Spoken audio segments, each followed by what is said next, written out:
Quint's podcast.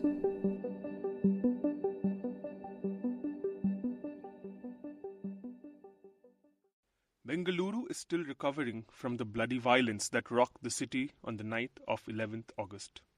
3 people were killed after the police opened fire at a violent mob in East Bengaluru on the 11th. Police said it resorted to firing after the mob went on a rampage, attacking a police station and an MLA's residence. The next day, the charred wall of the police station and the metallic stench of torched vehicles filled the morning air, drawing curtains on the violence that erupted in Bengaluru the night before. An uneasy calm hung heavy in the neighbourhoods. Apart from the occasional peep through the curtains, residents of East Bengaluru's Halli locked themselves at home on Wednesday. More than 100 men from these houses were now in police custody. So, what happened exactly?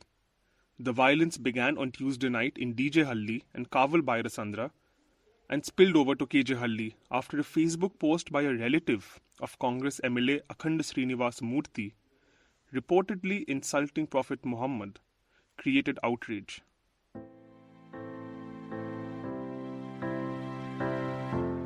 You're tuned into The Big Story, the podcast where we dissect the headline-making news for you, and I'm your host, Sushovan.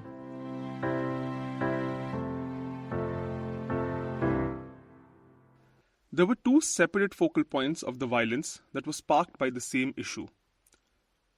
While the first intensified and broke out near Halli police station and spilled onto the neighbouring Halli locality, the second took place 2 kilometres away at Kaval Bairasandra, where the Congress MLA and his nephew Naveen Kumar live.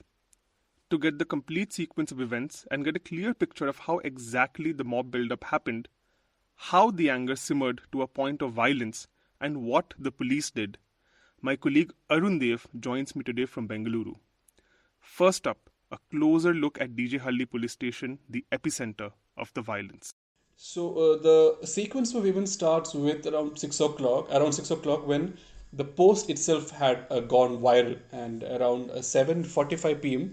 A STPI leader, Pasha, came to the police station with a complaint. Police officers told him that they required at least 2 hours to secure Naveen for questioning.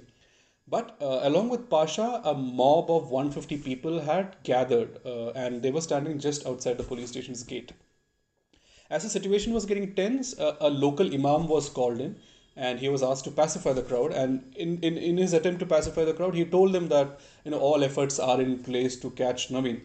The news that Naveen was not arrested yet triggered the crowd, and some of them tried to barge into the police station.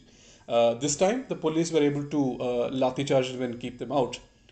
But sometime later, one of the police teams, the van of one of the police teams, returned to the police station after the inquiry. The mob surrounded this van and they demanded that Naveen should be handed over to them. But it was only a little later they realized Naveen was not inside that vehicle and he has not been arrested so far. Now, this led to the violence escalating and the mob barging into the police station itself. They started setting vehicles parked on the road on fire, and they set vehicles inside the police station's underground parking lot also on fire. The policemen were forced to lock themselves inside inside their office, and backup calls were made. So at this time, a large police force, including the Karnataka State Reserve Police, arrived at the location. But because the crowd had now swollen to up to 800 people, they were not able to make their way through to the police station. So they had to go around and break through Indira Canteen, a state-owned canteen, to enter the police station's compound. And eventually the policemen inside the police station and the reinforcements together started pushing, lathi charging the mob away from them. But till about 10:30, the lathi charge was not making much of an effort, not making much of a difference. So a decision was made to use tear gas shells, but even that did not change the situation on ground.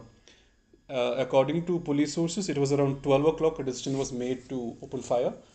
First rounds were fired in the air, and then they opened fire at the protesters. Three of them were injured, two of them died on the spot after the firing, and one died a few hours later. What started off as an angry mob demanding action for a post they found offensive spiraled into unbridled rampage that ended with 3 dead in an open fire. However, this was just DJ Halli. The violence slowly but surely moved to nearby KJ Halli as well as the residence of the main accused Naveen. After attacking Naveen's house and setting the car on fire around 10:30 p.m., the mob moved on to the other houses in that area. In this meanwhile, while the police were trying to chase the crowd away from DJ Halli police station, some of them had gathered outside KG Halli police station, which is another police station in the same area, almost 2 kilometers apart. There, by then, the police presence was high, so they could not damage much property like in DJ Halli, but they set some vehicles on fire outside the police station. Now, while this drama was unfolding at DJ Hurley, at Kaval Bhaira Sandra, around the same time, similar attacks had started. Pavan Kumar, who's Naveen's father, told the Quint that he saw a large mob, which could be anywhere between 500 to 800 people, walking in front of his house. He knew that because of his son's post, there'll be some retaliation or some protest. But the mob was something that he had not imagined, he said. He said the crowd went towards Akhanda Srinivas Murthy's house, but some of them actually returned to his house and started stone pelting. He, along with his family, went to the first floor, locked themselves inside, and later escaped by jumping to the neighbor's balcony using a parapet. Similar scenes, and Pawan Kumar also said that his house was looted by the mob. They took all the cash and gold in the house and vandalized the house and set the car on fire. Similarly, at Akhanda Srinivas Murthy's office and house, located about 800 meters away, similar scenes were unfolding. They set the entire house on fire, the vehicles on fire, and damaged the office.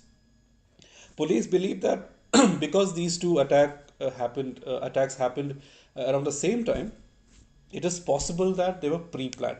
So at present, they are investigating a possible conspiracy. As with Delhi in February, so with Bengaluru in August. Once the hurly-burly is done and the battle's lost and won, as Shakespeare put it in Macbeth, what remains are despairing scenes of loss, destruction, and the scars of violence. In both cities, scores of burnt vehicles and properties rendered streets upon streets in different shades of charred grey. My colleague Arun, who reported from the scenes of violence, recalls the damage he saw the next morning. A day after the violence, when we visited these two localities near Dejihalli police station, we could see burned vehicles lined up along the road. We could count at least 15 of them, which included cars and large vehicles in which the police reinforcements came. At the police station, one side was completely charred because of the fire set by the mob, and the vehicles parked inside the underground parking lot were also completely they were set on fire.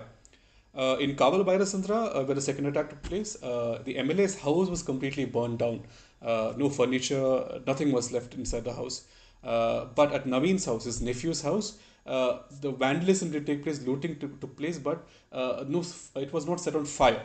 But a bar located just about 200 to 300 meters away from Naveen's house was targeted by the mob and it was set on fire. While the damage to property has been well documented, what about the personal loss of families? Arun also spoke with the father of Syed Pasha, one of the 3 victims of police firing. He also spoke with Praveen Kumar, father of the main accused Naveen Kumar. While they had different experiences to narrate from that night, they had the same point to make, that if it had been up to them, they would never have allowed this senseless violence to take place. During our reporting from DJ Halli, we spoke to many eyewitnesses and others who were affected by the violence. And 2 people who stood out for us were 2 fathers. One was Anwar Pasha, who was father of Yasin, 19-year-old Yasin, who was one of 3 people shot dead by the police. And second was Pavan Kumar. He is the father of Naveen, the man who posted the derogatory message against Prophet Muhammad, which led to the violence. Anwar Pasha told us that around 9:30 his son came home and he went out saying that he was going to meet his elder brother for dinner. His father warned him about the violence that was taking place outside, but Yasin said that police had already arrived and there was no reason to worry. A couple of hours later, he received a call from an unknown number, and the caller on the other side told him that his son had been shot and he was bleeding on the road. Anwar sent his eldest son to the location and he confirmed that Yasin had died on the road. Anwar says that his son was not part of the riot; he was just a bystander, and he said that just hours ago he had come back came back after burying his son.